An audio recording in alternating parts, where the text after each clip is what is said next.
فاسألوا أهل الذكر إن كنتم لا تعلمون بالبينات السلام والزبر. عليكم ورحمة الله وبركاته. الحمد لله رب العالمين والعاقبة للمتقين والصلاة والسلام على نبينا محمد وعلى آله وأصحابه أجمعين أما بعد। সম্মানিত দর্শক শ্রোতা ভাই এবং বোনেরা, আপনাদের সবাইকে স্বাগত জানাচ্ছি জানতে চাই লাইভ সেশনের আজকের এই পর্বে। আজকে আমরা 148তম পর্বে রয়েছি। আপনাদের বহু প্রশ্নের সমাহার দেখতে পাচ্ছি। ইতোমধ্যে নানা ব্যস্ততায় আমরা কয়েকটি পর্ব করতে পারিনি। আমাদের সব কিছুই নতুন করে সেট করতে হয়েছে, বাসা পাল্টাতে হয়েছে, সব কিছু মিলিয়ে আলহামদুলিল্লাহ আমরা আবারও আল্লাহর রহমতে এবং তার তৌফিক পেয়ে আমরা নতুন করে শুরু করতে যাচ্ছি আজকে। আমি আল্লাহর কাছে শুরুতে দোয়া করি তিনি যেন আমাদেরকে আরও বেশি তৌফিক দান করেন, আমাদের ভুল ত্রুটি ক্ষমা করেন এবং আমরা যেন আমাদের দিনী দায়িত্বটা আরও সুন্দর করে পালন করতে পারি। যারা আমরা বলছি এবং যারা আমরা শুনছি প্রত্যেকেই যেন এই ইলমগুলোকে আমলে রূপান্তরিত করতে পারি। রব্বানা তাকাব্বাল মিন্না ইন্নাকা আনতাস সামিউল আলিম ওয়া তুব আলাইনা ইন্নাকা আনতাত তাওয়াবুর রহিম। প্রশ্ন পর্ব আমরা শুরু করতে যাচ্ছি। প্রথম প্রশ্নটি এসেছে মোহাম্মদ হাবিবুর রহমান সালাফি। তিনি সালামের পর প্রশ্ন করছেন, আমাদের একটা সবজির বাগান আছে, সবজির দোকান আছে, সেখানে একটি পণ্য 2-3 রকম দামে বিক্রয় করতে হয়। যেমন বেগুন কারো কাছে 50 টাকা, আবার কারো কাছে 55 টাকা, আবার কারো কাছে 45 টাকাও নিয়ে থাকে। এক্ষেত্রে শরিয়ার কোনো নিষেধাজ্ঞা আছে কিনা? ভাই হাবিবুর রহমান, আপনি যদি আপনার দোকানে সব কিছু ফিক্সড রেট ঠিক করে বিক্রি করেন তাহলে তো একটা রেটে আপনাকে বিক্রি করতে হবে। আর যদি আপনি দামটা ওপেন রাখেন, উন্মুক্ত রাখেন এবং ক্রেতাকে মুসাওয়ামা অথবা দরদাম করার সুযোগটা আপনি দেন, তাহলে 50, 55 বা 45 টাকায় বিক্রি করতে কোনো অসুবিধা নেই। তবে স্থানীয় বাজারগুলোতে যেখানে প্রতিনিয়ত একই ক্রেতা আপনার কাছ থেকে কেনাবেচা করে, তাদের কাছে বিভিন্ন রকম দাম রাখলে আপনারই রিপুটেশনের সমস্যা হবে। শরিয়াতে এমন কোনো নিষেধাজ্ঞা নেই যে কারো থেকে একটু কম, কারো থেকে একটু বেশি নেওয়া হলো, বিশেষ করে যখন দরদাম করার সুযোগটা উন্মুক্ত থাকে। আর যদি এমনটা হয় যে নিত্য প্রয়োজনীয় জিনিস ধোঁকা কিংবা প্রতারণার আশ্রয় নিয়ে মানুষ দাম বাড়িয়ে দেয়, অথবা আপনি যখন কারো কাছ থেকে কম টাকায় বেগুন বিক্রি করেন তখন আপনি কিছু খারাপ বেগুন বা পচা বেগুন ঢুকিয়ে দেন, তাহলে এটা নিষিদ্ধ হবে। এক্ষেত্রে যদি কোনো ধোঁকাবাজি বা ভেজাল কিংবা চাতুরতার আশ্রয় কেউ না নেন এবং দরদামের সুযোগ থাকে, তাহলে মূল্যের পার্থক্যে কোনো ধরনের পাপ হবে না এবং এতে শরিয়ার তেমন কোনো নিষেধাজ্ঞাও নেই। এটা নির্ভর করে আসলে একজন ব্যক্তির দক্ষতার উপরে। তিনি যদি তার গুডউইল রক্ষা করে এটা করতে পারেন, তাতে শরিয়া নিষেধ করে না। মোহাম্মদ জুয়েল রানা দ্বিতীয় প্রশ্নটি পাঠিয়েছেন, বলেছেন সারা রাত জেগে ডিউটি করে ফজরের সালাতে ঘুমিয়ে যাওয়ার উপক্রম হই, অনেকটা বেহুশ হওয়ার মতো অবস্থা হয়। এমত অবস্থায় সালাতটি জামাতের আগে বা পরে পড়লে কি সমস্যা হবে? ভাই জুয়েল রানা, প্রথমত বলবো যে আপনি সারা রাত ডিউটি করছেন, তাই না? এটা হলো আপনার জাগতিক একটা প্ল্যান, প্রোগ্রাম অথবা জগতের উন্নয়নের জন্য আপনার প্রচেষ্টা। তাহলে আপনি আখিরাত উন্নয়নের জন্য সালাতের ব্যাপারে কেন সেই প্রচেষ্টাটা নিচ্ছেন না? আপনি অবশ্যই সালাতকে প্রায়োরিটি দিয়ে সালাত ঠিক রেখে আপনার চাকরিটা যদি করেন, তাহলে ফজরের আগে আপনার এই অবস্থাটা হয় না। আপনি সারা রাত কেন জেগে থাকবেন? এটা ঠিক যে কোনো কোনো চাকরি রাত্রে জেগে ডিউটি করতে হয়, কিন্তু আপনি আপনার জন্য আরও বেটার কোনো অপশান খুঁজে নেওয়াটা ভালো, যাতে প্রত্যেক সালাত তার ওয়াক্ত মতো সুন্দরভাবে জামাতের সাথে আদায় করা যায়। যা হোক, আপনার এই বিষয়টা যদি একদিন বা দুদিন বা খুবই রেয়ারলি হয়ে থাকে যে আপনি রাত জেগে ডিউটি করছেন, সবসময় না, মাঝে মাঝে ডিউটি করার কারণে আপনার বেহুশের মতো অবস্থা হয়, এই অবস্থায় আপনি যদি ঘুমিয়ে পড়েন আর সালাত টাইমের মধ্যে পড়তে পারবেন না, তাহলে জামাতের আগেই আপনি যদি পড়ে নেন, আশা করি আল্লাহ আপনাকে ক্ষমা করবেন। এটা হচ্ছে আপনার একটা বিশেষ অবস্থা বা বেহাল অবস্থার কথা। স্বাভাবিক অবস্থায় কিন্তু এটা গ্রহণযোগ্য হবে না। এরপরের প্রশ্ন করেছেন কায়সার হানিফ, বলেছেন শুক্রবার জিয়ারত করা কি সুন্নাহ? সম্মানিত ভাই কায়সার, শুক্রবার জিয়ারত করা, কবর জিয়ারত করা, এটি দুভাবে হতে পারে। প্রথমত, শুক্রবারকে কবর জিয়ারতের জন্য নির্ধারণ না করা। হয়তো আপনি দেখা যাচ্ছে মাঝে মাঝে কবর জিয়ারতে যেতে চান আপনার বাবা মা কিংবা অন্য কোনো মুসলিমদের জন্যে, কিন্তু অন্য দিনগুলোতে আপনি অফিস থাকার কারণে বা ব্যস্ত থাকার কারণে আপনি যেতে পারেন না। শুক্রবার মাঝে মাঝে যেতে পারেন, অর্থাৎ যখনই যেতে পারেন সেটা আপনার জন্য শুক্রবার হলে ভালো হয়। তাহলে এই অবস্থায় আপনি শুক্রবারকে খাস করেননি, বরং শুক্রবার ছাড়া যাওয়ার উপায় না থাকার কারণে আপনি কবর জিয়ারত করছেন, এটা জায়েজ আছে। এই ধরনের বক্তব্য শেখ বিন বাজ রাহিমাহুল্লাহ সহ অনেকেই দিয়েছেন। তবে যদি কেউ শুক্রবার কবর জিয়ারতের জন্য খাস করে এবং মনে করে যে কবর জিয়ারত আসলে শুক্রবার করাটাই উত্তম, শুক্রবারই করতে হবে বা আমি সবসময় শুক্রবার করব, শুক্রবারকে আমি কবর জিয়ারতের জন্য খাস করলাম, এই মনোবৃত্তি যদি কারো থেকে থাকে, তাহলে শেখ বিন বাজ রাহিমাহুল্লাহ স্পষ্ট করে বলেছেন কোনো দলিল না থাকার কারণে শুক্রবারকে কবর জিয়ারতের জন্য খাস করা বেদাত বলে গণ্য হবে। আমার বিশ্বাস যে আপনি বুঝতে পেরেছেন যে এখানে আমলটা কখন বেদাত হবে আর কখন বেদাত হবে না। শেখ সালেহ বিন উসাইমিন তিনি বলেছেন যে সপ্তাহের যে কোনো দিন কবর জিয়ারত করা যেতে পারে, সেই হিসাবে শুক্রবারও কবর জিয়ারত করতে কোনো অসুবিধা নেই, কিন্তু তাখসিস করাটা যাবে না, যেমনভাবে শুক্রবারকে সমের জন্য তাখসিস করাটাও মাকরুহ। এখানে তিনি বলছেন জাহিরুল আদিল্লাতে আল উমুম, মানে প্রকাশ্য দলিল দ্বারা বোঝা যাচ্ছে যে এতে কোনো অসুবিধা নাই, শুক্রবার অথবা অন্য দিন কবর জিয়ারত করা যাবে। তবে তাখসিস না করার জন্য আমরা আপনাকে পরামর্শ দেব, যেহেতু উলামায়ে কেরাম শুক্রবারকে কবর জিয়ারতের জন্য খাস করলে সেটাকে বেদাত বলেছেন। মাহফুজ রানা চতুর্থ প্রশ্নটি পাঠিয়েছেন, বলেছেন বেনামাজির উত্তরাধিকার মুসলিম এবং নামাজি ছেলে পাবে কি? আমার পিতা বেনামাজি, শুধু ঈদের নামাজ পড়ে, আমি কি তাহলে তার উত্তরাধিকার পাব? ভাই মাহফুজ, এখানে কয়েকটি বিষয় আমাদেরকে একটু ভেবে দেখতে হবে। প্রথম হচ্ছে বেনামাজি তিনি কোন ধরনের বেনামাজি।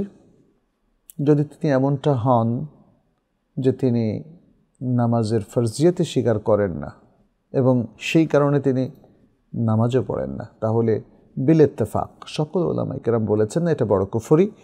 ফলে এই বড় কুফরির কারণে তার সন্তানদের সাথে তার দ্বীনি সম্পর্ক থাকবে না এবং উত্তরাধিকার সম্পর্ক এখানে থাকবে না। সন্তান থেকে তিনি উত্তরাধিকার পাবেন না এবং সন্তানরাও তার থেকে পাবে না। কিন্তু যদি তিনি অলসতাবশত সালাত তরক করেন, তাহলে জমহুর উলামায়ে কেরাম বলেছেন যে এটা ছোট কুফরি হবে, এর জন্য তার শাস্তি হবে, আল্লাহ পাপ দেবেন, কিন্তু উত্তরাধিকার সত্ত্ব সহ আরও যে সমস্ত ইসলামী বিধানগুলো আছে সেগুলো এখানে বাতিল হবে না। যদিও আরেক দল উলামায়ে কেরাম যেমন ইমাম আহমদ ইবনে হাম্বল সহ আর অনেকে বলেছেন যদি কেউ কন্টিনিউয়াসলি সালাত তরক করে, ফরজ সালাহ, চাই সেটা অলসতাবশত হোক বা যে কোনো কারণে হোক, তাহলে এটা বড় কুফরি হয়ে যাবে। এখন উত্তরাধিকারের ক্ষেত্রে আরেকটা বিষয় আমাদের খেয়াল করার বিষয়, সেটি হচ্ছে আসলে আপনার বাবা সালাত পড়েন না, তাহলেই কি আমরা তাকে অমুসলিম ভেবে উত্তরাধিকারটা এখানে বাতিল করে দেব? আমার মনে হয় এখানে আরেকটু গবেষণার প্রয়োজন আছে এবং বাবাকে বলারও প্রয়োজন আছে কেন তিনি সালাত পড়েন না। এখানে হুজ্জত কায়েমের একটা বিষয় আছে, যে কোনো মুসলিম তিনি যদি তার ইসলামী দ্বীনি ব্যবস্থাকে ধরে রাখেন, তারপর কিছু অলসতাবশত ত্রুটি করেন, তাহলে সে ব্যক্তি অবশ্যই ওই ব্যক্তির মতো নয় যে ইসলামী জীবন ব্যবস্থায় বিশ্বাসী নয়, সালাত, সওম, হজ, জাকাত কোনোটাকে সে বিশ্বাস করে না। সুতরাং এর মধ্যে একটু পার্থক্য করতে হবে। একজন বাবা বা মা তিনি যদি সালাতে অনিয়মিত থাকেন, তাহলে তাকে অমুসলিম বলে সাথে সাথে উত্তরাধিকার বাতিল করা এটা উচিত হবে না। পুরো প্রক্রিয়াটা একটা ব্যবস্থাপনার এবং কাউন্সিলিংয়ের অধীনে এটাকে নিয়ে চিন্তা ভাবনা গবেষণা করে ধীরস্থিরভাবে সিদ্ধান্ত নেওয়া, এবং বিশেষ করে শরীয় এক্সপার্টদের সাথে বাবা মায়ের এই পুরো বিষয়টা সরাসরি ফিজিক্যালি আলাপ আলোচনার মধ্য দিয়ে আপনি চূড়ান্ত সিদ্ধান্তটা নেবেন। এখানে আমরা সবটাই ভেঙে বলেছি। এখান থেকে আপনি একটা বুঝ নিয়ে নিজের মতো আমল না করাটাই উত্তম বলে আমি মনে করি, বরং আপনি সরাসরি স্কলারদের সাথে বসে এর সমাধানটা করবেন। নাজমুল হোসেন বলেছেন, মহিলারা যদি মক্কায় হজ করতে যায় এবং তখন যদি তাদের হায়েজ হয়, তাহলে হজ করার পদ্ধতি কি? ভাই নাজমুল হোসেন, হজ করতে গেলে পথিমধ্যে কোনো কোনো নারীর হায়েজ হয়ে যায়, কারো কারো হজের দিনগুলোর মধ্যে হায়েজ হয়ে যায়। এমনটি আমরা রাসূল সাল্লাল্লাহু আলাইহি ওয়াসাল্লামের বিদায় হজে কিন্তু দেখেছি। আসমা রাদিয়াল্লাহু তাআলা আনহা, তিনি যখন মক্কা থেকে রাসূল সাল্লাল্লাহু আলাইহি ওয়াসাল্লামের পুরো হজ টিম বের হয়ে গেল, তিনি বীর আলী, যেটা মদিনার মিকাত, সেখানে আসার পর তার হায় শুরু হয়ে গেল এবং নবী সাল্লাল্লাহু আলাইহি ওয়াসাল্লামের কাছে তিনি জানতে চাইলেন যে অবস্থায় কি হজে যাওয়া যাবে কিনা। নবী সাল্লাল্লাহু আলাইহি ওয়াসাল্লাম বললেন, হ্যাঁ, সে পট্টি বাঁধবে এবং এই অবস্থায় মেয়েরা যেভাবে নিজেকে প্রোটেক্ট করে সেভাবে তিনি প্রোটেক্ট করে এহরাম এর নিয়ত করবেন, লাব্বাইকা বলবেন, এরপরে আল্লাহর উপর তাওয়াক্কুল করে হজে চলে যাবেন। তাহলে নবী সাল্লাল্লাহু আলাইহি ওয়াসাল্লাম আসমা রাদিয়াল্লাহু তাআলা আনহাকে পরামর্শ দিলেন। আবার আমরা দেখি নবী সাল্লাল্লাহু আলাইহি ওয়াসাল্লামের প্রিয় স্ত্রী আয়েশা রাদিয়াল্লাহু তাআলা আনহা, তিনি যখন মক্কায় পৌঁছলেন তখন তার হায় শুরু হয়ে গেল এবং তিনি উমরা করতে পারলেন না। তার অন্যান্য স্ত্রীরা, নবী সাল্লাল্লাহু আলাইহি ওয়াসাল্লামের অন্যান্য স্ত্রীরা তারা উমরা করলেন। সাহাবাদেরকেও তিনি বললেন, তোমরা যারা মানে হজের নিয়ত করে এখানে এসেছ, তারা সবাই এখন উমরা করে হালাল হয়ে যাও। অর্থাৎ তিনি হজে তামাত্তু করার জন্য সাহাবাদেরকে নির্দেশ দিলেন। এক্ষেত্রে আমরা দেখি যে আয়েশা রাদিয়াল্লাহু তাআলা আনহা তার হায়েজের কারণে তিনি তামাত্তু করতে পারলেন না। তার হজ এবং উমরা একত্রে হয়ে গেল, কেরান হয়ে গেল। তো এক্ষেত্রে তাহলে নিয়মটা কি? এক্ষেত্রে নিয়ম হচ্ছে, যদি মক্কায় আসার পরে মেয়েদের হায়েজ চলে আসে বা নেফাস চলে আসে, এই অবস্থায় তিনি তওয়াফ করতে পারবেন না, সালাতও পড়বেন না, আর তওয়াফও করতে পারবেন না, মসজিদে ঢুকবেন না। তিনি যেমন আয়েশা রাদিয়াল্লাহু তাআলার ব্যাপারে যে হাদিসটা এসেছে, তিনি তাওয়াফ এবং সাই ছাড়া বাকি কাজগুলো করলেন, তাওয়াফ এবং সাই ছাড়া বাকি কাজগুলো করলেন। এবং সেটাই আমরা বলবো সে সকল মহিলাকে যাদের মক্কা আসার পরে হায়েজ হয়ে গেছে, আপনি তাওয়াফ সাই ছাড়া বাকি সবগুলো কাজ করবেন। যেমন আপনি যদি দেখা যাচ্ছে যে হায়েজ চলে এসছে, 8 তারিখে আপনি মিনায় যাবেন, তাহলে এহরাম পরে লাব্বাইকা বলে এহরামে নিয়ত করে আপনি মিনায় যাবেন। মিনায় অবস্থান হায়েজরত অবস্থায় কোনো সমস্যা নেই। তারপরে আপনি আরাফায় অবস্থান করবেন হায়েজ অবস্থায়, কোনো সমস্যা নেই। তারপর আপনি মুজদালিফা অবস্থান করবেন হায়েজ অবস্থায়, কোনো সমস্যা নেই। শুধুমাত্র যখন আপনি বিদায়ী তওয়াফ অথবা হজের তওয়াফটা করবেন, সাই করবেন, তখন আপনার হায়েজ থেকে পবিত্র হওয়াটা জরুরি। যখন আপনি পবিত্র হবেন তখন তাওয়াফুল ইফাদা বা তাওয়াফুল হজটা করে ফেলবেন। অনেক সময় দেখা যায় যে একজন মহিলা হজের তাওয়াফ সহ হজের অধিকাংশ কাজ করার পরেই তার আবার হায়েজ চলে আসলো। এখন আমরা জানি যে হজের জন্য বিদায় তাওয়াফ করাটা এটা ওয়াজিব।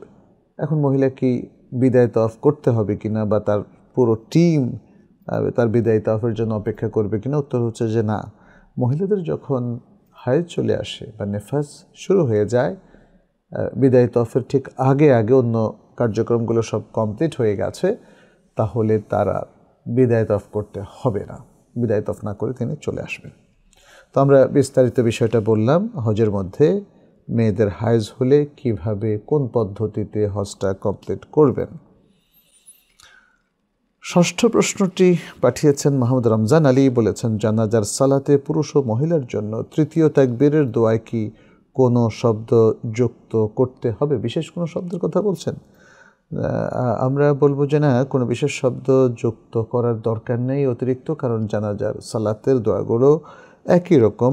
যেমন আউফ বিন মালিক রাদিয়াল্লাহু তাআলা আনহু এর হাদিসে এসেছে যে তিনি নবী সাল্লাল্লাহু আলাইহি ওয়াসাল্লাম যে দোয়াটা মাইয়েতের জন্য আল্লাহু আকবার বলে তাকবীরের পরে তিনি করতেন, সেটা তিনি বর্ণনা করলেন এবং সেখানে বললেন যে তৃতীয় তাকবীরের পরে রাসূল সাল্লাল্লাহু আলাইহি ওয়াসাল্লাম একটা দোয়া পড়লেন, সেটা হলো আল্লাহুম্মা গফির লাহু ওয়ারহামহু ওয়াআফিহি ওয়াফু আনহু ওয়াকরিম নুজুলাহু ওয়াসসি' মুদখালাহু ওয়াগসিলহু বিলমাই ওয়াথলজি ওয়ালবারদ ওয়ানাক্কিহি মিনাল খাতায়া কামা ইউনাক্কা সাওবুল আবয়াদু মিনাদ দানাস। এরপরে অন্যান্য কোনো রিওয়ায়াতে আরেকটু অতিরিক্ত এসেছে, সেখানে বলা হয়েছে আল্লাহুম্মা আবদিলহু দারান খায়রাম মিন দারিহি ওয়া আহলান খায়রাম মিন আহলিহি আল্লাহুম্মা লা তুহরিমনা আজরাহু ওয়া লা তাফতিননা বা'দাহু। আমরা অর্থটার বলছি না, আপনারা অর্থ জানেন। তাহলে এখানে একই দোয়া পুরুষ এবং মহিলার জন্য পড়বে, তবে একটু পার্থক্য হচ্ছে দোয়ার যে ফরম্যাটটা এখানে পেলাম, এটা নবী সাল্লাল্লাহু আলাইহি সাল্লাম পুংলিঙ্গ বা মুযাক্কার সিগা দিয়ে তিনি দোয়াটা করেছিলেন। আর যদি মৃত ব্যক্তি মাইয়েতা হয়, অর্থাৎ তিনি মহিলা বা নারী হন, তাহলে এই মুযাক্কারের দমিরগুলোকে আমরা মুআন্নাস করে পড়ব। যেমন যখন আমরা বলি আল্লাহুম্মা গফির লাহু ওয়ারহামহু ওয়াআফিহি ওয়াফু আনহু, হে আল্লাহ এই ব্যক্তিকে আপনি ক্ষমা করে দিন, রহম করুন, তাকে ক্ষমার পরশ বলিয়ে দিন এবং তার কাছে তার ব্যাপারে আপনি ক্ষমা প্রদর্শন করুন। তাইলে এই জায়গায় আপনি বলবেন আল্লাহুম্মা গফির লাহা ওয়ারহামহা ওয়াআফিহা ওয়াফু আনহা ওয়াকরিম নুজুলাহা ওয়াসসি' মুদখালাহা ওয়াগসিলহা বিলমাই ওয়াথলজি ওয়ালবারদ। এভাবে হুর জায়গায় আপনি হা বলবেন। এই এতটুকু পার্থক্য আছে, এর বাইরে আর অতিরিক্ত কোনো পুরুষ নারীর মধ্যে শব্দ বা দোয়ার মধ্যে কোনো ভেদাভেদ বা পার্থক্য নেই। পরের প্রশ্ন পাঠিয়েছেন মোহাম্মদ রাসেল বিন কাশেম। তিনি বলেছেন, আমলের গতি বাড়ে এমন কিছু নসিহা করবেন ইনশাআল্লাহ। ভাই রাসেল, আমলের গতি বাড়বে যদি আপনি ইহসানের মধ্যে থেকে ইবাদতটা করেন, কারণ তখন আপনি সকল ইবাদতকে এনজয় করবেন। ইহসানটা কি? এটা হাদিসে জিবরিলের মধ্যে রাসূলুল্লাহ সাল্লাল্লাহু আলাইহি ওয়াসাল্লাম বলে দিয়েছেন। তিনি যখন ইসলাম এবং ঈমান সম্পর্কে জিজ্ঞাসিত হলেন, তার সংজ্ঞা বলে দিলেন আর বললেন, ইহসান হলো আন তা'বুদাল্লাহা কাআন্নাকা তারাহু ফাইন লাম তাকুন তারাহু ফাইন্নাহু ইয়ারাক। তুমি এমনভাবে আল্লাহর ইবাদত করবে যাতে তুমি তাকে দেখছো, যদি তাকে দেখে না থাকো তাহলে তিনি তোমাকে দেখছেন। তাহলে ইবাদতের লজ্জাতটা পাওয়া যাবে, মজাটা পাওয়া যাবে, আর তখন ইবাদতের মধ্যে খুবই ভালো রকম একটা কনসেন্ট্রেশন আসবে। ইবাদতে মজা পেলে কি হয়? আমলের গতি বাড়ে। সেই সকল লোকরা নামাজ ছেড়ে দেয়, সালাত ছেড়ে দেয় যারা সালাতে মজা পায় না। সালাত তাদের জন্য কষ্টকর। যারা রমাদান মাস আসলে সিয়াম রাখে না, বলে যে সিয়াম খুব কষ্টকর, অথচ মুসলিম কত আনন্দের সাথে সে সিয়াম পালন করে এবং তার আনন্দটা রমাদানের বাইরেও এক্সটেন্ডেড হয়ে যায়। সে প্রতি সপ্তাহে সোমবার বৃহস্পতিবার সিয়াম রাখে যদি সম্ভব হয়, আবার কখনো কখনো সে প্রত্যেক মাসে 3টা করে সিয়াম রাখে আইয়ামুল বীদ, অথবা মাসের শুরুর দিকে অথবা মাসের শেষের দিকে, যেমনটি বিশুদ্ধ হাদিসে এসেছে। তাহলে আমলের গতি বাড়বে যদি ইবাদতকে মজ্জাগত করা যায়, ইবাদতে অভ্যস্ত হওয়া যায়, ইবাদতকে এনজয় করা যায়, ইবাদতে ভালো লাগে, ইমান ঠিক মতো কাজ করে, পরিপূর্ণ ইখলাস থাকে, আর রাসূলুল্লাহ সাল্লাল্লাহু আলাইহি ওয়াসাল্লামের সুন্নাহর উপরে নিজেকে চমৎকারভাবে মানিয়ে নেওয়া যায়, অভ্যস্ত করে তোলা যায়। তাহলেই দেখবেন যে আপনার কাজের গতি, আমলের গতি অনেক বেড়ে গেছে। কারণ প্রত্যেকটা আমল আপনাকে একটা সুন্দর আনন্দ দেয়, আপনার মর্যাদা বাড়িয়ে দেয়, আল্লাহর আরও বেশি নৈকট্যে আপনাকে পৌঁছিয়ে দেয়। সুবহানাল্লাহ, এটাই বিশাল একটা ব্যাপার। 8 নম্বর প্রশ্ন পাঠিয়েছেন সাকিব বিন আব্দুর রহমান, বলেছেন এরকম প্রশ্ন উত্তর পর্ব প্রতি সপ্তাহে 2-3 দিন করলে আমার মতো অনেকে উপকৃত হতো। ভাই সাকিব, ধন্যবাদ আপনার আগ্রহ এবং এই পর্বগুলো দেখার জন্য আপনি যে সময় দিচ্ছেন, আমি আপনাকে সেই জন্য ধন্যবাদ জানাই। দোয়া করি আল্লাহ যেন আপনার আগ্রহ ধরে রাখেন আর আমাদেরকে তৌফিক দেন, আমরা যেন আরও বেশি বেশি করে এই ধরনের প্রোগ্রামগুলো করতে পারি। বিশেষ করে আপনি বলেছেন সপ্তাহে 2 বা 3 দিন করা, আমরা ইনশাআল্লাহ চেষ্টা করব তাহলে মাঝে মাঝে কোনো সপ্তাহে 2টো করা যায় কি না। যদিও এখন ব্যস্ততার বহর এত বেড়েছে যে এর মধ্যে প্রতি সপ্তাহে আরও একদিন বের করা চারটিখানি কথা নয়, সহজও নয়। তবে দোয়া করবেন যেন আল্লাহ আমাদেরকে তৌফিক দান করেন।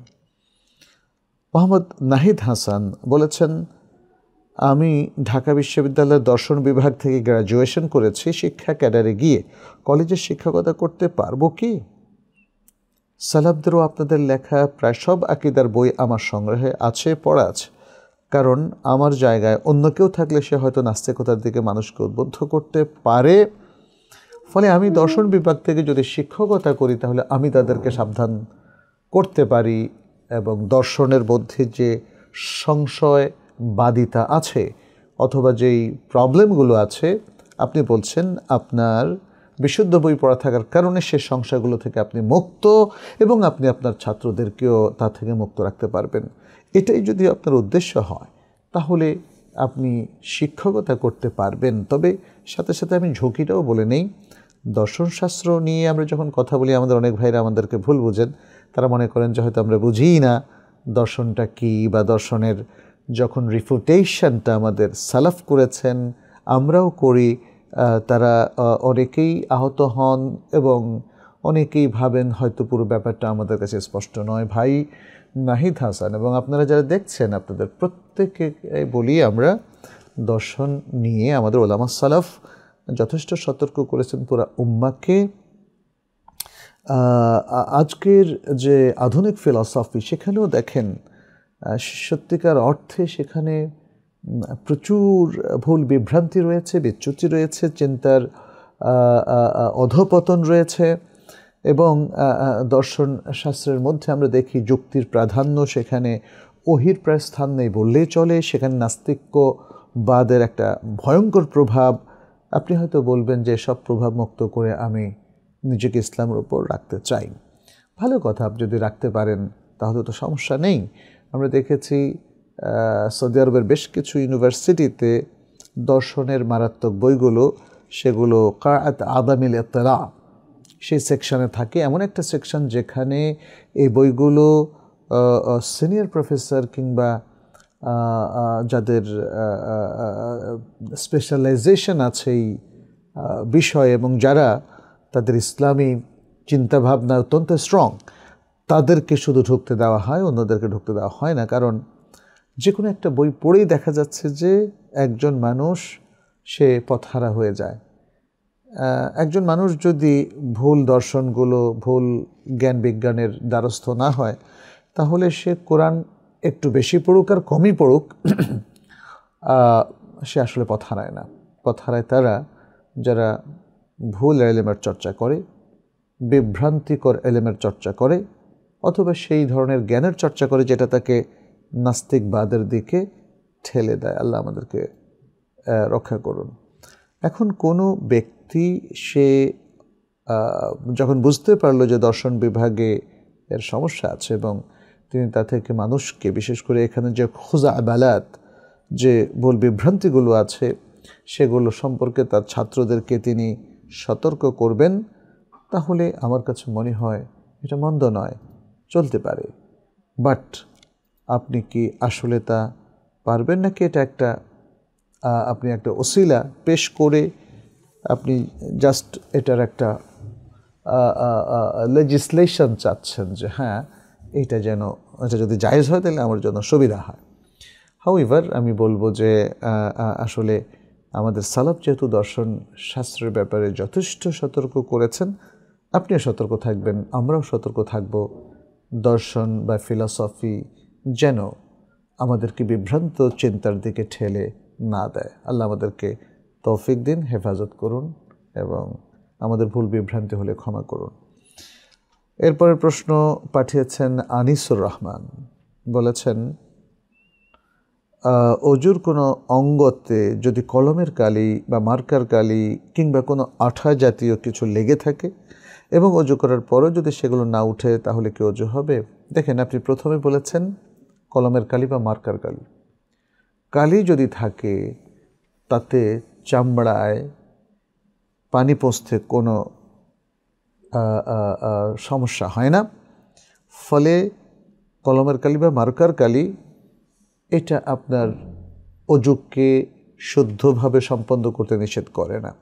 আঠা জাতীয় কিছু জিনিস যদি থাকে, এটা অনেকটা নেল পলিশের মতো, যেটা ওয়াটারপ্রুফ এক ধরনের লাসা, যদি লেগে থাকে এবং সেটাকে রিমুভ করা না যায় তাহলে দেখা যাচ্ছে যে সেই জায়গাটাতে পানি যায় না। আর ফরজ সালাতের জন্য যদি কেউ অজু করেন এবং সেই অজুতে যদি তার অপরিহার্য ধৌত করার জায়গাগুলোর মধ্যে থেকে কোনো একটা অংশ অধৌত থাকে, শুকনো থাকে, তাহলে তার অজুও হবে না, সালাতও হবে না।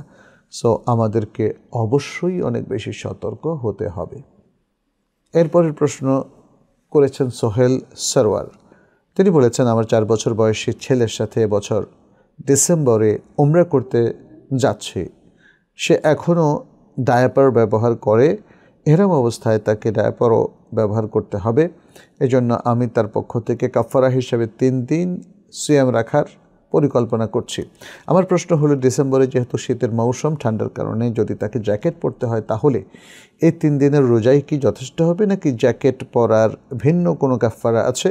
যদি বিভিন্ন ক্ষতিপূরণের প্রয়োজন হয় আপনি কি দয়া করে আমাদেরকে জানাতে পারবেন? আমার বিকল্পগুলো কি কি? জ্যাকেটের জায়গায় শাল ব্যবহার করলে কি কাফারা দিতে হবে? ভাই সোহেল সরওয়ার, আপনার সন্তানের বয়স মাত্র 4 বছর। আপনি যদি তাকে ওমরা করান তাহলে ওমরার নিয়মেই তাকে ওমরা করাতে হবে। তবে এতটুকু যে তাকে আপনি কোলে রাখতে পারবেন, তাকে আপনি আপনার যে কোনো বাহনে বা আমরা যেটাকে আরাবিয়া বলি সেগুলোতে আপনি তাকে বসায়া করতে পারবেন, তাকে আপনার পিঠে বা কাঁধে রেখেও আপনি তাকে হজ করাতে পারবেন। কিন্তু ওমরার যে নিয়মটা, 2 টুকরো কাপড়, সেটা তাকে পরাতে হবে। যদি সে ছেলে হয়ে থাকে, সে তো ছেলে। আর যদি প্রচণ্ড ঠান্ডা পড়ে এবং ঠান্ডার কারণে তাকে অতিরিক্ত কোনো কাপড় দিতে হয় তাহলে আপনি শাল দিন, কোনো সমস্যা নেই। কিন্তু জ্যাকেটটা হলো সেলাই করা কাপড়ের একটা বিকল্প, সেটি কিন্তু নিষিদ্ধ। সেটি এরকম নিষিদ্ধ কোনো কাজ ইভেন সন্তানের ক্ষেত্রে আপনাকে করলে আপনাকে দম দিতে হবে। এটা সবার ক্ষেত্রেই, ছোট বড় যারাই হজ বা উমরা করতে যায় তারা কোনো ওয়াজিব তরক করলে তাদেরকে দম দিতে হয়। তো ফলে আমরা বলবো যে আপনি আপনার সন্তানকে ঘিরে একটা স্বপ্ন রচনা করেছেন, তাহলে তাকে ঘিরে একটা প্ল্যান করেন, পরিকল্পনা করেন, বাস্তবধর্মী পরিকল্পনা, যাতে করে সে এবং আপনারা আপনার পরিবারের সবাই মিলে সুন্দর করে আমলটা করতে পারেন। আর সাথে এটাও বলে নেই, 4 বছরের সন্তানকে যদি আপনি ওমরা না করান তাতেও কোনো সমস্যা নেই, তখন সে ডায়াপারও পরতে পারবে, সে ওমরার কাপড় পরার কোনো প্রয়োজন নেই, যেহেতু সে ওমরার নিয়ত ছাড়াই, তার পক্ষ থেকে আপনি নিয়ত করবেন, এই নিয়ত ছাড়াই মক্কায় যাচ্ছে, অতএব যদি কেউ উমরা বা হজের নিয়ত ছাড়া মক্কায় ঢোকে তাদের জন্য এহরাম করতে হয় না। ফলে আপনার সন্তানের জন্য আসলে কোনটা ফিজিবল সেটা আপনাকে নির্ধারণ করতে হবে। আমরা বিভিন্ন বিশ্লেষণগুলো আপনাদের সামনে তুলে ধরলাম। আমার বিশ্বাস যে এতে আপনি বুঝতে পারবেন যে আপনার জন্য করণীয় কী। মোহাম্মদ বিপ্লব মিয়া বলেছেন, আমার এক সংশয়বাদী বন্ধুর প্রশ্ন, সূরাতুল আনআমের ৯৯ নম্বর আয়াতে বলা হয়েছে, আর তিনি আসমান থেকে বর্ষণ করেছেন বৃষ্টি, অতঃপর আমরা এ দ্বারা উৎপন্ন করেছি সব জাতের উদ্ভিদ। এ আয়াতে তিনি কে এবং আমি কে, একই বাক্যের মধ্যে যদি তিনি এবং আমি ব্যবহৃত হয় তা কি একই জনকে উদ্দেশ্য করে বলা যেতে পারে? এটা সঠিক জবাব চাই। আপনি আসলে বেশ কয়েকটি প্রশ্ন এখানে করেছেন। প্রথমত আপনি বলেছেন যেখানে আল্লাহ সুবহানাহু ওয়া তাআলা যে বললেন ওয়াহুয়াল্লাযী আনজালা মিনাস সামাই মাআন ফাআখরাজনা বিহি নাবাতা কুল্লি শাইইন ফাআখরাজনা মিনহু খাদিরান নুখরিজু মিনহু হাব্বান মুতারাকিবান ওয়া মিনান নাখলি মিন তালইহা কিনওয়ানুন দানিয়া। বড় আয়াত। এখানে তিনি হচ্ছেন সেই সত্তা যিনি আসমান থেকে পানি বর্ষণ করেন, অতঃপর তা দ্বারা আমরা উৎপাদন করি প্রত্যেক উদ্ভিদ, নাবাতা কুল্লি শাই, প্রত্যেক উদ্ভিদ। এরপর আমরা সে উদ্ভিদ থেকে কি করি? সবুজ শ্যামল শস্য অথবা শাকসবজি আমরা বের করি, আমরা উৎপাদন করি। তো যাই হোক, এখানে আমরা দেখতে পাচ্ছি প্রথম হলো হুয়াল্লাযী আনজালা, এখান থেকে আবার সরাসরি আল্লাহ তাআলা বলছেন ফাআখরাজনা, তিনি যিনি আসমান থেকে বারি বর্ষণ করেন, বৃষ্টি বর্ষণ করেন। তিনি কে? তিনি আল্লাহ, তিনি আল্লাহ। এরপর তিনি বলছেন ফাআখরাজনা বিহি নাবাতা কুল্লি শাই, এরপর আমি সব কিছু এর দ্বারা উৎপাদন করি। তাইলে তিনি করেছেন, আবার আমি বা আমরা, এখানে এটা মুতাকাল্লিমুনের সিগা, জামউল মুতাকাল্লিম। আমরা ফাআখরাজতু এটা না বলে ফাআখরাজনা, এক বচন নয় বহুবচন শব্দ ইউজ করেছেন। তাহলে এখানে অনেকগুলো বিষয় আছে। আমরা শুধু বলবো যে এই যে উসলুবটা, তিনি এসেছেন, আমরা, এরপরে বলে তিনি কথা আবার শুরু করেছেন। একসময় তিনি থার্ড পারসন সিঙ্গুলার নাম্বারে কথা বলছেন, এখন তিনি ফার্স্ট পারসনে চলে গেলেন, যে আমিতে চলে গেলেন, আমরাতে চলে গেলেন। তো এটা কেন? এটা কি অসঙ্গতি? তাই না? আপনি বলছেন নাস্তিক বন্ধুর বা সংশয়বাদী বন্ধুর প্রশ্ন। হ্যাঁ, সে সংশয় করার কোনো কারণেই তাকে বলেন সেজন্য আরবিটা ভালো করে পড়ে। আরে আপনি কোরআন নিয়ে কথা বলবেন, আরবি জানবেন না, আরবি উসলুব জানবেন না, এবারত জানবেন না, এটা কি করে হয়? আপনি ইংরেজি না জানলে ইংরেজি নিয়ে কথা বলতে পারেন? যদি তাই হয় তাহলে আরবি না জানলে আরবি নিয়ে, কোরআন নিয়ে কিভাবে কথা বলার অথরিটি রাখেন? সুবহানাল্লাহ, আল্লাহ তাদেরকে হেদায়েত করুক। এটাকে বলা ইলতেফাত। ইলতেফাত তিনি বলে তারপর আমি বা আমরাতে চলে যাওয়া, এটাকে বলা হয় ইলতেফাত। এটা আরবি ভাষার যে ফাসাহাত, অলঙ্করণ, তার অংশ।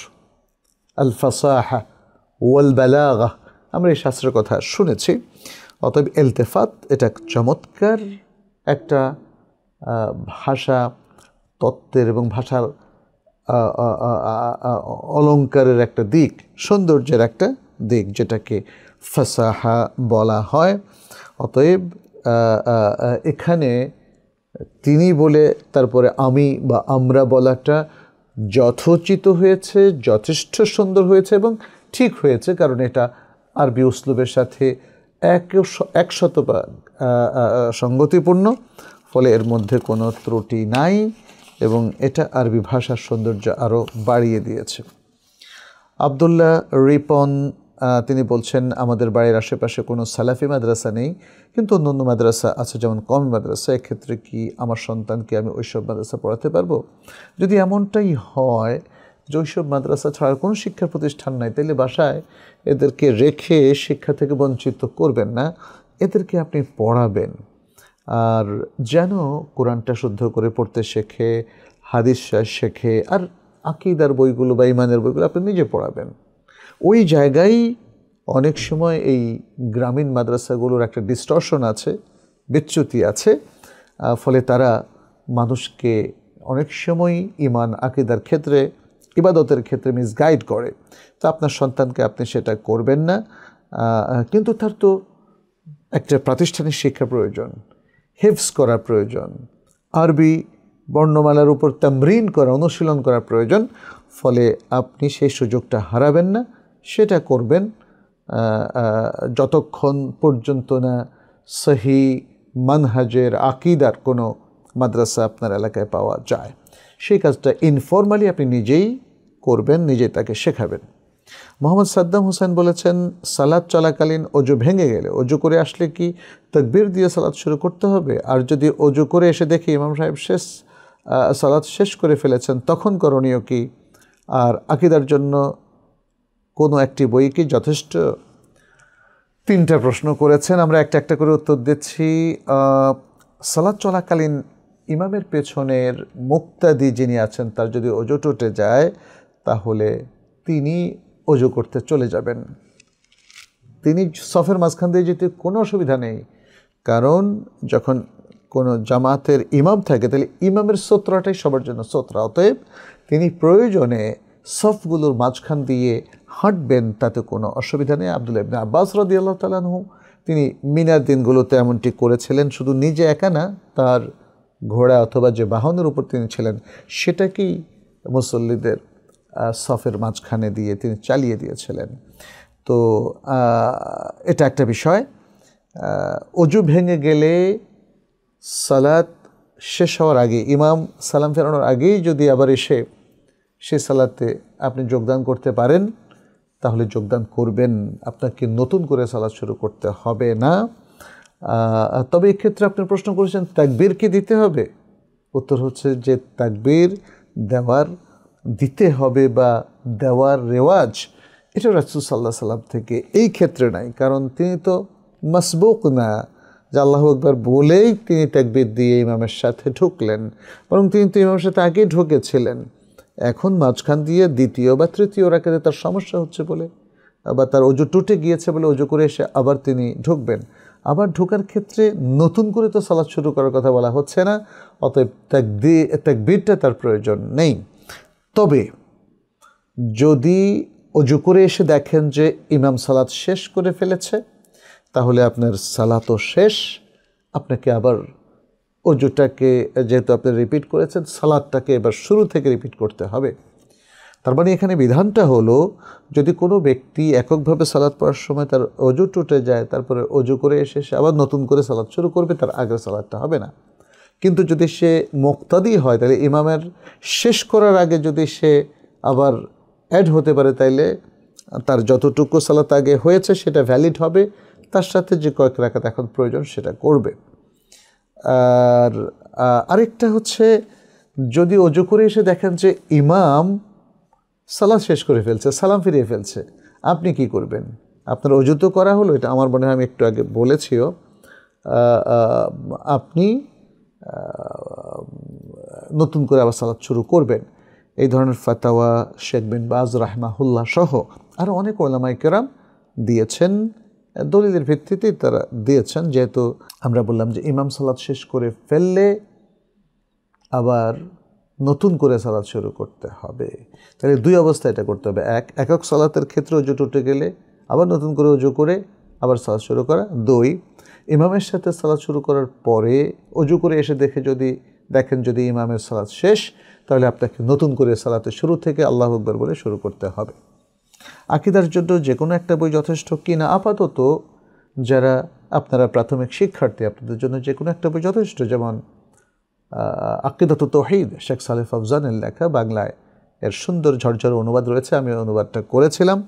তো এই বইটা আপনারা পড়তে পারেন। অথবা আরেকটা বই আছে উসুল ঈমান, এটা সবুজপত্র থেকে প্রকাশিত, এটাও একটা সুন্দর অনুবাদ, মদিনার উলামায়ে কেরাম লিখেছিলেন এবং আমি এবং ডক্টর আবু বকর জাকারিয়া আমরা অনুবাদ করেছি।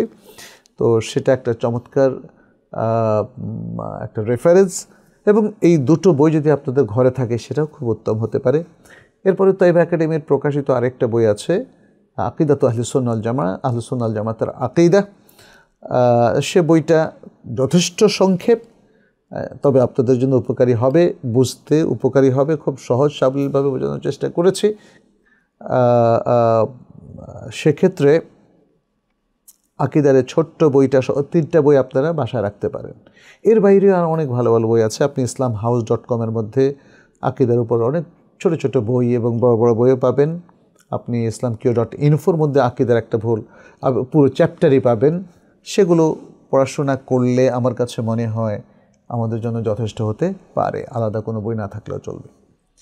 ফারজানা বলেছেন, আমি দীর্ঘদিন যাবৎ স্বপ্ন দেখতাম যে আমার আব্বু অসুস্থ হয়ে কোনো স্পেশাল কেয়ার ইউনিটে চিকিৎসাধীন আছেন এবং তার মৃত্যুর সময় আমি উপস্থিত থাকতাম। মৃত্যুর পর তার লাশ বাসায় নিয়ে আসতাম।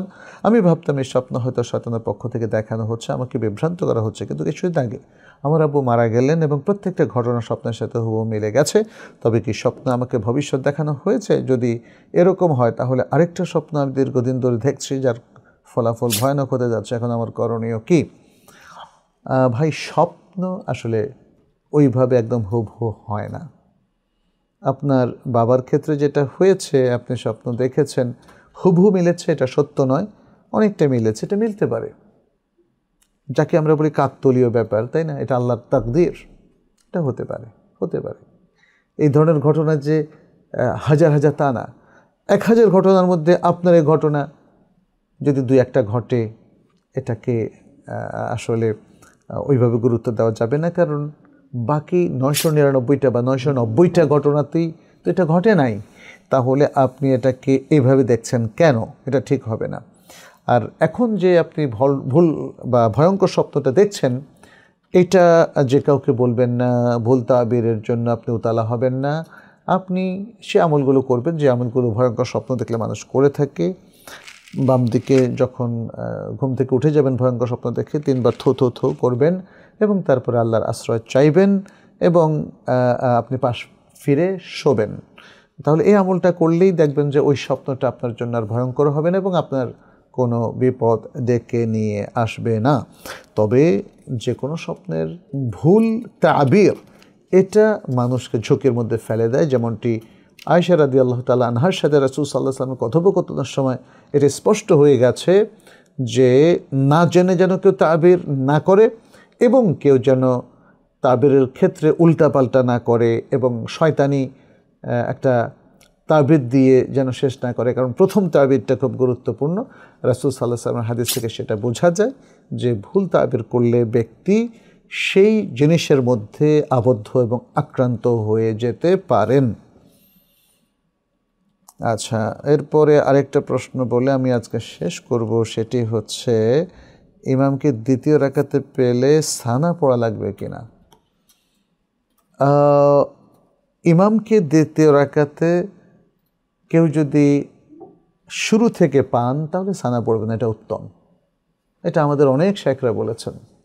কিন্তু যদি পুরো রাকাতের অবস্থা খুব টাইট হয় যে আপনি সানা পড়তে গেলে সূরা ফাতিহা বাদ হয়ে যাবে এবং পরবর্তীতে তিনি নামাজে হয়তো অনেক দূর অগ্রসর হয়ে যাবেন, আপনি রাকাতটা হারাবেন। সেই কারণে আমরা দেখেছি আমাদের শাইখরা বিন বাজ রাহিমাহুল্লাহ, বিন উসাইমিন সহ অনেকেই তারা রেকমেন্ড করছেন যে এই অবস্থায় সানা না পড়তে, যখন দেখা যায় যে ইমাম সাহেব প্রায় রুকুতে যাওয়ার মতো সময় চলে এসেছেন।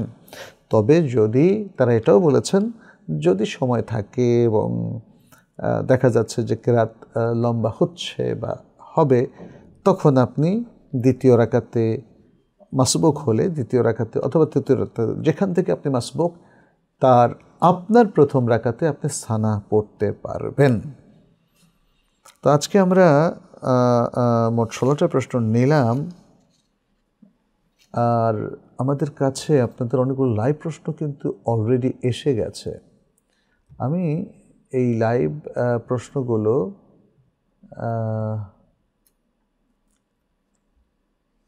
প্রশ্নগুলো থেকে আপনাদেরকে কিছু প্রশ্ন করার ইচ্ছা পোষণ করছি।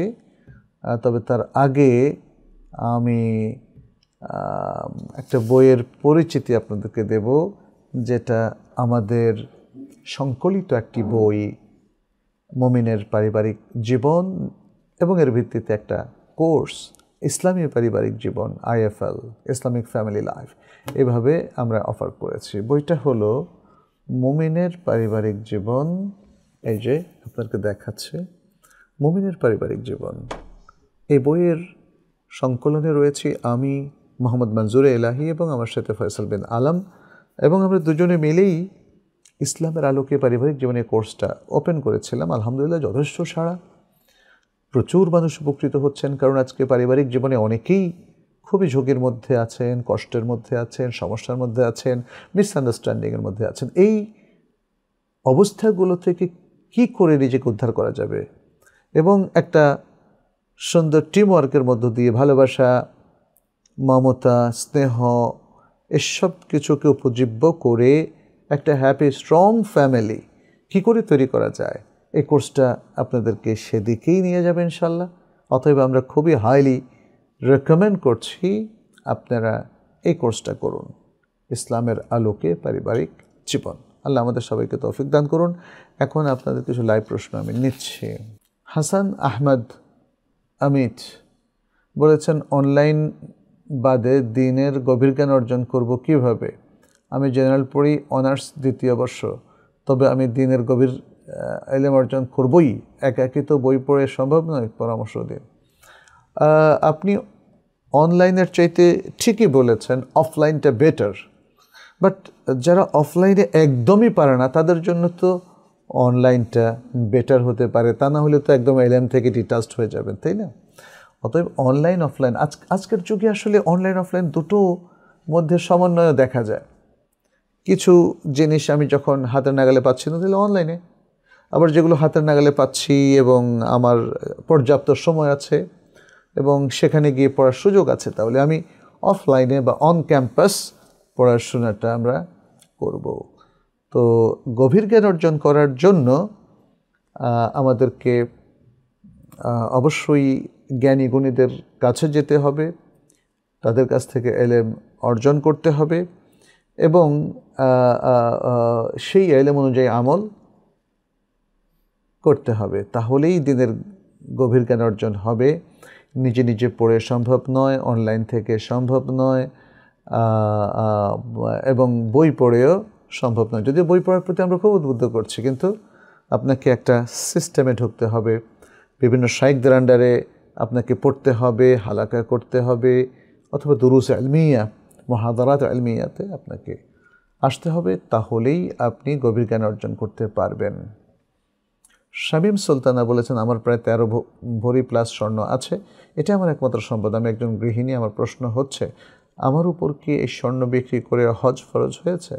উল্লেখ্য, সব স্বর্ণ বিক্রি করলে আশা করা যায় যে মাহরাম সহ হজ করা সম্ভব। আপনার স্বর্ণ বিক্রি করেই হজে যেতে হবে এটা নেসেসারি না, তবে স্বর্ণ তো মুদ্রার মতোই, এটাই টাকা। আমি মনে করি আপনি নিজের আত্মবিশ্লেষণ একটু করুন যে হজটা আপনার উপর ফরজ হয়েছে কি না। দরকার হলে কোনো একজন স্কলারের সাথে আপনি কাউন্সেলিংয়ে বসে যান, তাহলে যদি এটা ডিসকাশনে স্পষ্ট হয় যে হজ আপনার উপর ফরজ হয়েছে, তাহলে স্বর্ণ বিক্রি করে হজ যাবেন।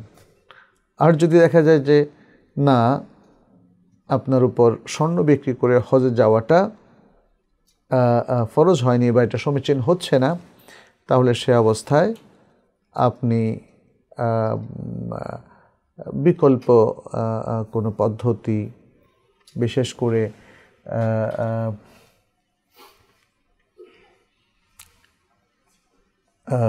এখানে মাহরামের কথাও আপনি বলেছেন, উল্লেখ্য সব সোনা বিক্রি করলে আশা করি যে মাহরাম সহ হজ করা সম্ভব। তাহলে স্বর্ণ বিক্রি করে যদি আপনি হজ করতে পারেন, এতে শরীয়তে কোনো নিষিদ্ধতা নেই, কিন্তু স্বর্ণ সম্পদ। কিন্তু স্বর্ণ যদি আপনার ব্যবহৃত অলংকার হয়ে থাকে, 14 ভরি 13 ভরি, তাহলে শরিয়া কিন্তু এখানে আপনাকে বলবে না যে এই স্বর্ণের বিক্রি করে তুমি হজ করতে যাও, বরং এর অতিরিক্ত যদি আপনার টাকা থাকে তখনই আপনার উপর ফরজ হবে, অন্যথায় নয়। শাহনওয়াজ শেখ বলেছেন, বিয়ে বাড়িতে গান বাজনা হলে, আরও নানান বেদাত কার্যক্রম হলে সে বিয়ে বাড়িতে যাওয়া যাবে কি? কিভাবে যাবে? কিভাবে যাওয়া যাবে? যাওয়া যাবে না ভাই শাহনওয়াজ শেখ, গান বাজনা, বেদাত, এগুলো সবই নিষিদ্ধ। অতএব যেখানে এগুলো হয় সেগুলো থেকে আমাদেরকে দূরে থাকতে হবে। ক্যারোলিন মেলস, স্টুডেন্ট অবস্থায় পরিবার সম্মতি নিয়ে আমরা বিয়ে করি, বিয়ের পর সমস্যা বাড়ছে, বিয়ের পর তার পরিবার তাকে প্রচণ্ড অবহেলা করে, 4 বছর হয়ে গেছে, এখন আমাদের কোনো দায়িত্ব নেয় নাই, সে এখনও বেকার, কাজেই যখনই কোনো কাজের চেষ্টা করে ক্ষতি হয়, এর কারণ কি, আমাদের কি করা উচিত? প্রথমত এভাবে বিয়ে করাটা আসলে মেয়েদের জন্য মোটে সমীচীন নয়, বিয়েটা শুদ্ধও নয়। তো আপনার স্বামী বেকার, প্রথম কথা হচ্ছে আমরা মনে করি বিয়েটা রিনিউ করা উচিত, যেহেতু বাবার সম্মতিতে হয়নি, বাবার সম্মতি নিয়ে এটাকে রিনিউ করা উচিত। দ্বিতীয়ত স্বামী কেন বেকার, কেন কাজ করতে পারছে না, অথচ তার উপরই সংসারের দায়িত্ব, মেয়েদের খোরপোশ, এটা বিশ্লেষণ করুন, দেখুন, তাকে সাহায্য করুন যাতে তিনি বেকার না থেকে কোনো ভালো কাজে সম্পৃক্ত হতে পারেন, কোনো ভালো চাকরি পেতে পারেন। সেজন্য সবাই মিলে চেষ্টা করুন এবং নিজেদের মধ্যে পারস্পরিক সহযোগিতা গড়ে তুলুন। আমার মনে হয় এগুলো কেটে যাবে ইনশাআল্লাহ। আবু সুফিয়ান ভুইয়া বলেছেন, আলহামদুলিল্লাহ, যুগ উপযোগী একটি সেশন, বারাকাল্লাহ ফি হায়াতিক। আমি আপনার জন্য ভাই আবু সুফিয়ান দোয়া করছি, আল্লাহ আপনার হায়াতে বারাকা দিন এবং আমাদের সকলের উপর তিনি তার বারাকা, তৌফিক এবং রাহমা নাজিল করুন। আল্লাহুম্মা আমিন ইয়া রাব্বাল আলামিন। শেখ জান্নাত জুই বলেছেন, স্বামীর কবর জিয়ারত করা ও তার কবরের মাটি ছুঁয়ে দেখা যাবে? মেয়েদের জন্য না, মেয়েদের জন্য না। সংক্ষেপে উত্তর দিচ্ছি, যদিও আলেমদের কেউ কেউ পুরুষদের কবর এবং স্বামীর কবর জিয়ারত করা জায়েজ বলেছেন, বাট বিশুদ্ধ মত হচ্ছে যে মেয়েরা কবর কাছে যাবে না, তারা স্বামীর জন্য দোয়া করবে, কবরবাসীদের জন্য দোয়া করবে, তাতে কোনো সমস্যা নেই। পাপিয়া বিনতে তফাজ্জল বলেছেন, কেমন আছেন? আলহামদুলিল্লাহ বোন পাপিয়া, আমরা ভালো আছি আলহামদুলিল্লাহ, আল্লাহ যেন আমাদের সকলকে হেফাজত করেন সে দোয়া করছি। আর আপনার আরেকটা প্রশ্ন হচ্ছে, আমার 20 ভরি স্বর্ণ আছে, এটার যাকাতকে আমাকে দিতে হবে? আমি একজন গৃহিণী, যদি আমাকে দিতে হয় তাহলে আমি কীভাবে দেব? আপনি আপনার যার 20 ভরি স্বর্ণ আছে তিনি খুব ধনী এবং তার নিশ্চয়ই স্বামীর পক্ষ থেকে অথবা বাবা মায়ের পক্ষ থেকে তার জন্য আরও অনেক গিফট আসে, অনেক টাকা আসে, সেই টাকাগুলো দিয়েও আপনি যাকাত দিতে পারবেন। আর যদি না আসে তাহলে এখান থেকে ভেঙে ভেঙে আপনি যাকাত দিতে পারবেন যতক্ষণ না এই স্বর্ণগুলো নেসাবের নিচে চলে যায়। সম্মানিত দর্শক শ্রোতা ভাই বোনেরা, আমরা আজকে এখানে শেষ করতে চাই। আল্লাহ যেন আমাদের আরও বেশি তৌফিক দান করেন, ইলম এবং আমলের সাথে সম্পৃক্ততা বাড়িয়ে দেন, আমাদের মুসলিম উম্মার মধ্যে তিনি বারাকা দেন, আমাদের দেশে তিনি বারাকা দেন এবং যত সমস্যা আছে সেগুলো ধীরে ধীরে যেন দূরীভূত করে দেন। এতটুকু দোয়া আল্লাহর কাছে রেখে আপনাদের সবাইকে ধন্যবাদ জানিয়ে আজকের মতো এখানে শেষ করছি। হাদা সাল্লাল্লাহু ওয়াসাল্লাম আলা নবিয়িনা মুহাম্মদ ওয়া আলা আলিহি ওয়া আসহাবিহি আজমাইন। সুবহানাকাল্লাহুম্মা ওয়া বিহামদিক, আশহাদু আল্লা ইলাহা ইল্লা আনত, আস্তাগফিরুকা ওয়া আতুবু ইলাইক। ওয়াসসালামু আলাইকুম ওয়া রাহমাতুল্লাহি ওয়া বারাকাতুহু।